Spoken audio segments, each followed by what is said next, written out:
On Thursday, Democrats in Congress, led by Congresswoman Patty Murray, introduced a bill that would raise the minimum wage to $12 an hour by 2020.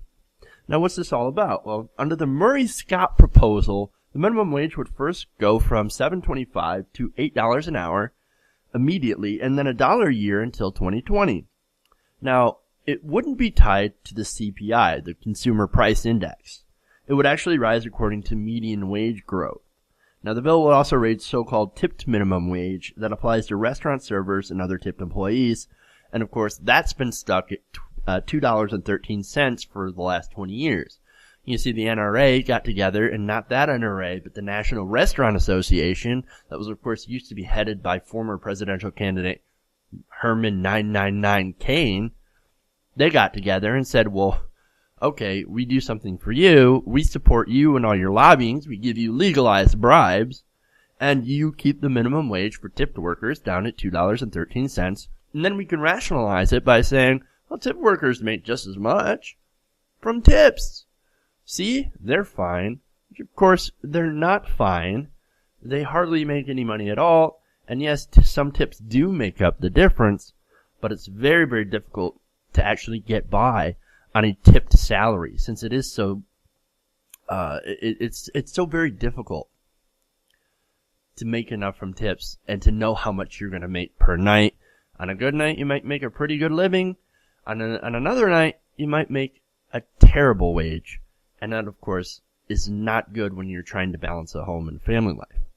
So, that would be good news if they were to really kind of work on that and kind of raise that and break that whole 213 ceiling that they have going on. So that's good. Now, this kind of shows the political direction that Democrats are going as we lead up to 2016. The Huffington Post explains. The proposal made Thursday shows Democrats' desire to put the wage issue front and center heading into the 2016 election, and their willingness to wager that Americans will like the idea of a more robust minimum wage hike. Now, the recent minimum wage proposals that have been floated by President Obama, first was $9 an hour, then it was $10.10, now it's $12 an hour. Notice how it's still not quite a living wage. $15 would be a minimum wage or a living wage at this point, but at least they're getting more progressive. They're making bigger pushes for a federal minimum wage that is above $10 an hour, $7.25. And regardless of what happens, if something like this gets passed, which many states have passed their own minimum wage increases, and I'll get to that later, that will already lift millions of people out of poverty. So already it will have a pretty discernible effect. Now, in the current Republican-controlled climate in Washington, when it comes to the House and Senate, well, this isn't going to go through. But it does show a shifting priority focus on the minimum wage and trying to make it into a better, more livable wage, which is great. I like to see that. So, why did they change it from $10.10 to $12 an hour? Well, there is some factors here that I want to go over. One being inflation. Now, under the bill originally put forward by Senator Tom Harkin and George Miller, the minimum wage would have risen in steps to $10.10 by 2015, then pegged at the CPI, the Consumer Price Index. Since that bill has not done anything for the last 2 years, this kind of puts Democrats behind. So essentially, there's almost no change. Inflation, the price of things, has risen, so the need for a more robust minimum wage has also increased. And not only that, but as I mentioned earlier, a lot of states have decided that, you know what, fuck it, we're going to do it on our own. We're going to raise our own minimum wage because the federal government isn't doing anything for us. They're not doing anything, and we support these policy proposals.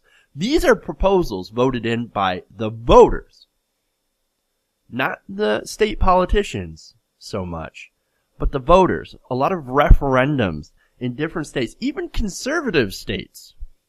You had these conservative states that are include Alaska, Arkansas.